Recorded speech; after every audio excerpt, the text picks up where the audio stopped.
जय श्री कृष्ण भक्तों शीतला माता व्रत की कथा।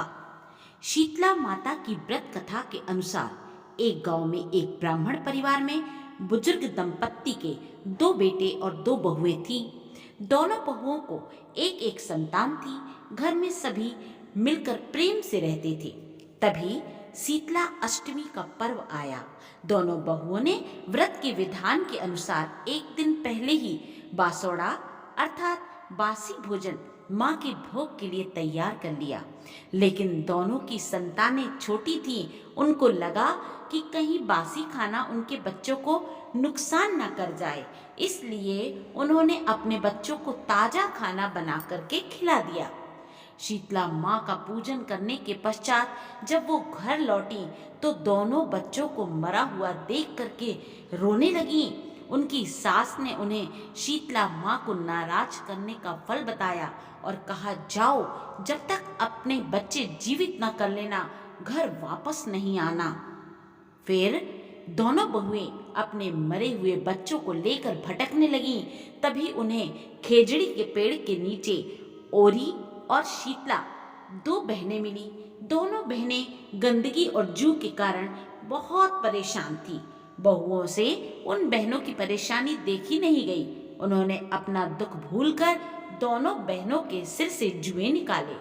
जुएं निकालने के पश्चात शीतला और ओरी ने प्रसन्न होकर दोनों बहुओं को पुत्रवती होने की कामना की और इस पर दोनों बहुएं अपना दुख बताकर रोने लगी।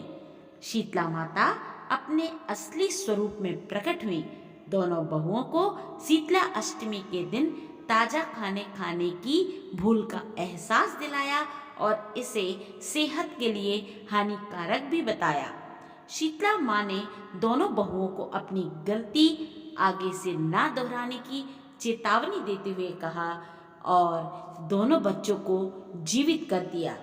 शीतला माँ के साक्षात दर्शन और अपने बच्चों को पुनः जीवित पाकर दोनों बहुएं अति प्रसन्नता के साथ वापस घर लौटी और आजीवन विधि विधान से शीतला माता की पूजा और व्रत करने लगी।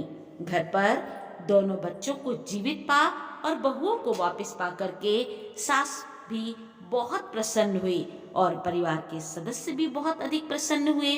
शीतला माता की कृपा से हम सभी भी अपने जीवन में सेहत और आरोग्य प्राप्त करें और जिस प्रकार शीतला माता ने दोनों बहुओं पर कृपा की थी, उनके दोनों बच्चों को जीवन प्रदान किया था, इसी प्रकार हम सभी बहनों के बच्चे, पति, भाई, बंधु सभी स्वस्थ रहें, आरोग्य रहें और चिरंजीवी रहें। बोलिए शीतला माता की जय।